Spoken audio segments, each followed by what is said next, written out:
Hi, I'm Chris from Airwindows, and hey, it all started with a thing like this.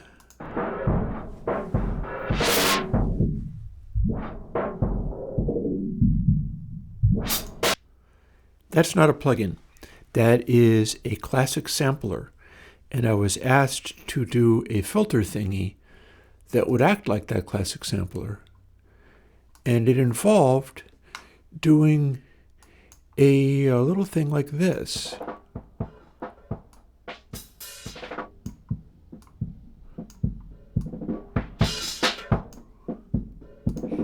This is not the one that was meant to sound exactly like what you heard at first. The one to be sounding exactly like that one at first is the Z series filters. And to practice up what I was doing for making parameter smoothing for those so that they could be smooth and fluid sounding like that recording was, I did a series of filters called the Y series, and that's what we see here with the difference. Because it turns out the first time I tried to make those filters, I didn't have the control smoothing, and it was a little bit more efficient as a result of that, but there was a certain amount of zipper noise. And people went, oh, you need to add the control smoothing so I don't have zipper noise. And then some other people went, oh, hey, this sounds really good for my neuro, snap, digi, whatever kind of craziness.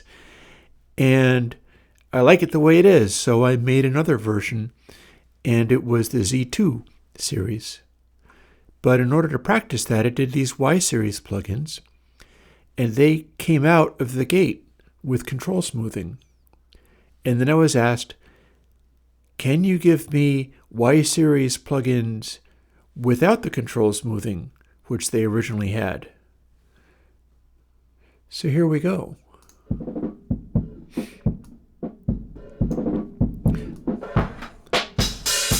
This is not dissimilar to the Z plugins, but there's a difference. The Y series are a little bit strange. You got your resonance, sure enough.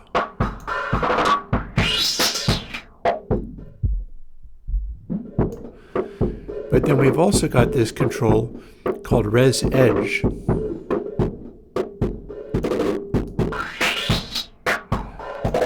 And that's doing some strange things to the overtones as resonance goes up. For instance,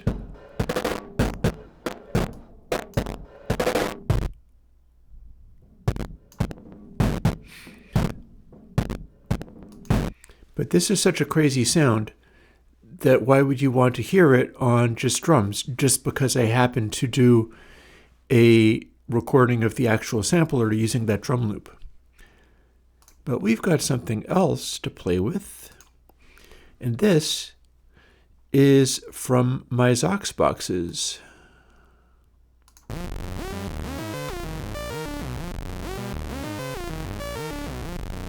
So that's real analog oscillators. And we can put the Y series YNotLowpass in. I can pull the gain back a little bit. 0.1 is unity gain for this. And you can see that we do have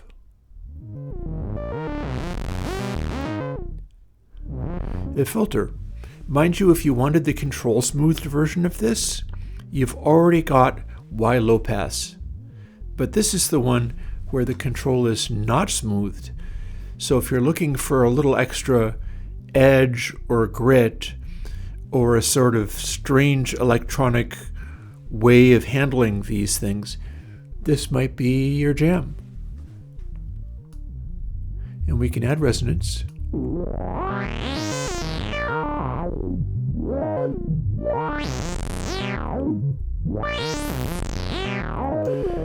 Now you'll probably be able to have on some DAWs, or if you have a large buffer size, a more zippery sounding frequency if that's what you're looking for. If you wanted to have maximum zipper noise, use a large buffer setting.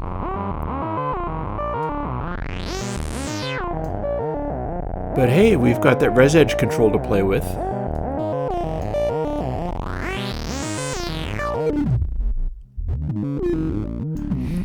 And you'll notice that it certainly does start doing something.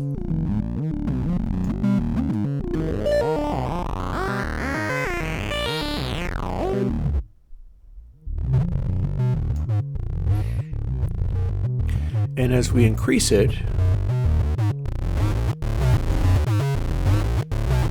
things start getting nastier.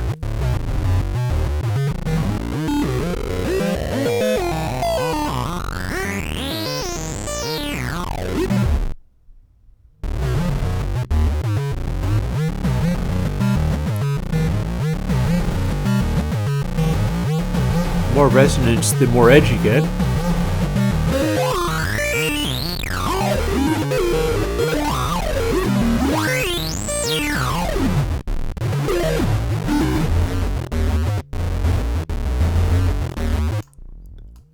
Or we can take the resonance all the way down and leave Res Edge up really high and then get something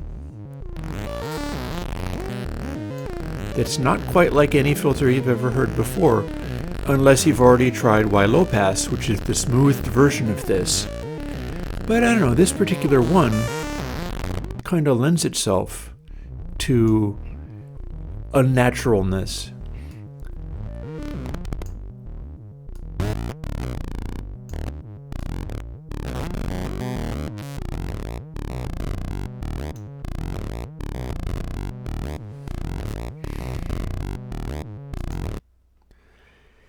I hardly think I need to say much more than that.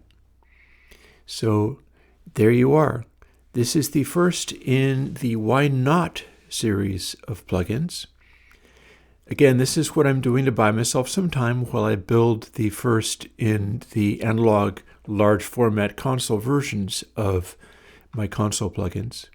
That's going to be pretty exciting, but a lot of work has to go into it to make that happen.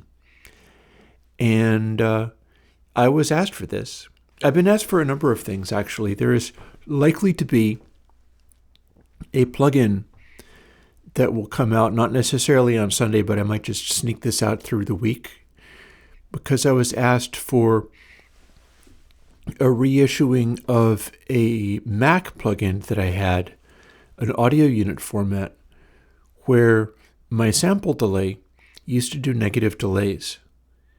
And that's because I was able to tell the audio unit to declare a massive amount of latency and then do a delay that wasn't taking up all that latency. So it acted as if it was a negative delay. This, of course, destroys the latency of your entire recording chain, so you can't really track through that very effectively. You wind up having an enormous lag between what you're playing and what you hear out of the speakers. And that's why my current plugins are all zero latency and don't use that technique. Also, I don't know how you do it in VST. If anybody wants to tell me that, that would be nice. But I have been asked for that plugin back again, in particular in signed AU format, the modern audio unit format. So I'm going to see whether I can get that out. Again, it's not going to be a regular plugin release because it doesn't cover all the other bases. It doesn't cover the Linux and the VST and so on and so forth. But I do what I can. I hope you see plenty of opportunity for YNotLowpass, the really disjointed and messed up sounding filter with zipper noise and all manner of unnaturalness. If that is the kind of noises that you make in recording, then knock yourself out. I will get back to work and see what I can't do. I don't know when I'm going to be getting back to live streaming. I'll see what happens, because at the moment I'm having to pull back on the live streaming a bit, and when everything is kind of up and running and things have settled down a little bit around here, I'll be able to jump back into the live streaming perhaps a little bit more. But for the time being, I'm happy to bring you a really weird filter plugin. And it was kind of funny. It was kind of fun demonstrating it with Zoxbox Oscillator. I will need to do more of that kind of stuff, which I think I will be able to with the new studio, because I think, like I have said before, the analog mixer is now out of the studio. It's sitting on a radiator waiting to basically be sold off if I can find somebody who can buy a Heritage Audio with the beginnings of switch issues. Go figure, sometimes these things, they have all kinds of costs. And that means I have the ability to patch a lot of analog synths directly into the digital mix framework. Not to mention, I also have a copy of Rack 2 waiting to be brought into that situation, and I'm looking forward to playing a little bit with that when I get an opportunity.